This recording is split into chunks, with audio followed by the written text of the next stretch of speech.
ಎಲ್ರಿಗೂ ನಮಸ್ಕಾರ. ಕೆಲವೊಂದು ಮಾಹಿತಿಗಳನ್ನು ಈ ವಿಡಿಯೋದಲ್ಲಿ ಹಂಚ್ಕೊಳ್ಳೋಣ ಅಂತ ಹೇಳಿ ಈ ವಿಡಿಯೋನ ಮಾಡ್ತಾಯಿದ್ದೀನಿ. ಮೊದಲಿಗೆ ಬಂದುಬಿಟ್ಟು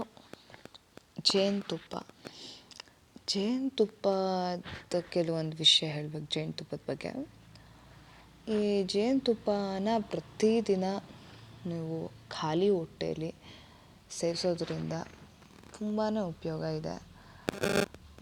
ಹೆಂಗೆ ಬೇಕಾದ್ರೂ ಸೇವಿಸ್ಬೋದು. ಫಾರ್ ಎಕ್ಸಾಂಪಲ್, ಈ ಒಣ ಖರ್ಜೂರ ಬರುತ್ತಲ್ಲ, ಒಣ ಖರ್ಜೂರ ಮತ್ತು ಈ ಜೇನುತುಪ್ಪ ನಮ್ಮ ತಾಯಿ ನಮಗೆ ಪ್ರತಿದಿನ ಎಷ್ಟೋ ವರ್ಷ ಆಲ್ಮೋಸ್ಟ್ ಎಲ್ಲ ದಿನ ಡ್ರೈ ಫ್ರೂಟ್ಸ್ ಖಾಲಿ ಆದಾಗ ಇಲ್ಲದೆ ಬೇರೆ ದಿನ ಎಲ್ಲ ನಾವು ಸ್ಕೂಲ್ಗೆ ಹೋಗೋಕ್ಕೂ ಮುಂಚೆ ಕೊಡ್ತಾಯಿದ್ರು. ಇಲ್ಲಾಂದರೆ ಹಾಗೇ ಒಂದೆರಡು ತೊಟ್ಟು ಜೇನನ್ನ ಬಾಯಿಗೆ ಹಾಕ್ತಾಯಿದ್ರು.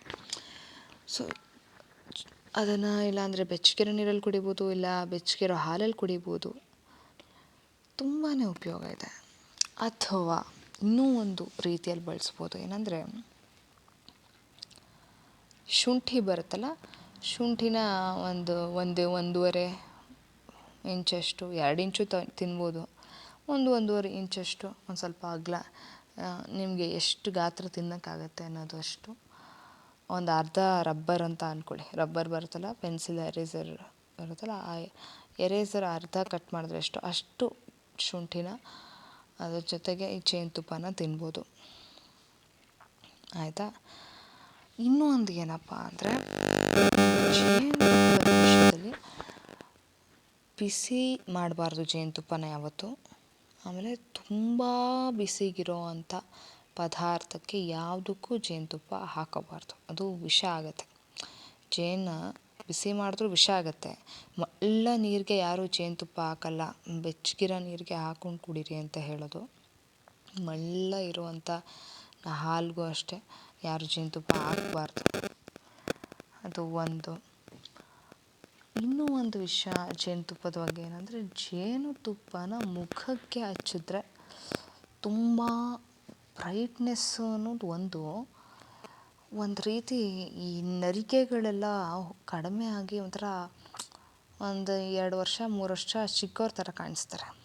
ಜೇನುತುಪ್ಪನ ನೀವು ಏನು ಜೊತೆನಾದ್ರು ಮಿಕ್ಸ್, ಯಾವುದ್ರ ವಸ್ತುಗಳ ಜೊತೆ ಬೇಕಾದ್ರೆ, ಅರ್ಶಿನದ ಪುಡಿ ಏನೇ ಆಗಲಿ ಯಾವುದ್ರ ಜೊತೆ ಆದ್ರೂ ಮಿಕ್ಸ್ ಮಾಡಿ ಹಚ್ಬೋದು ಜೇನುತುಪ್ಪನ.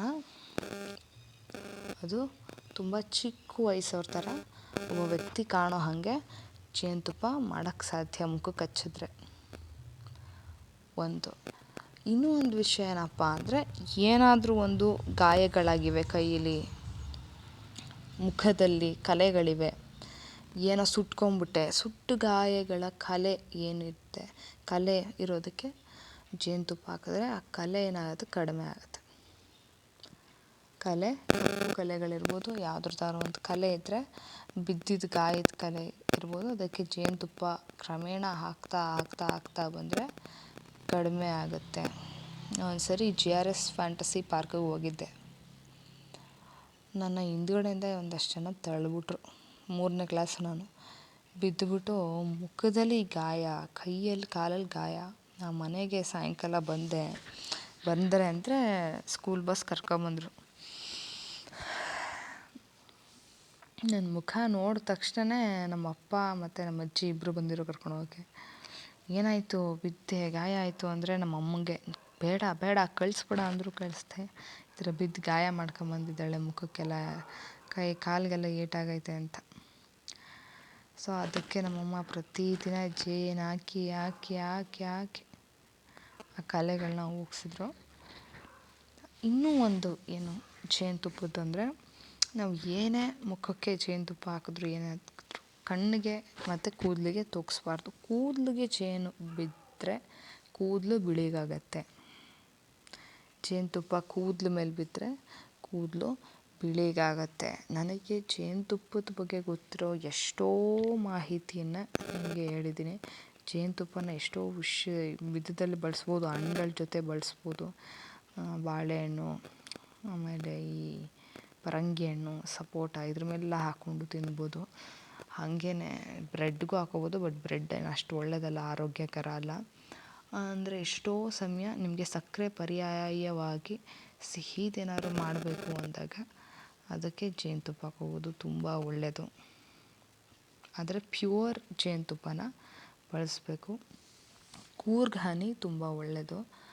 ಅದು ಬಿಟ್ಟರೆ ನ್ಯಾಚುರಲಾಗಿ ಸಿಗೋದು ನೋಡಿ, ಎಷ್ಟೊಂದು ಜೇನುತುಪ್ಪದಲ್ಲಿ ಈ ಶುಗರ್ ಸಿರಪ್ನ ಹಾಕಿ ಮಾಡಿರ್ತಾರೆ.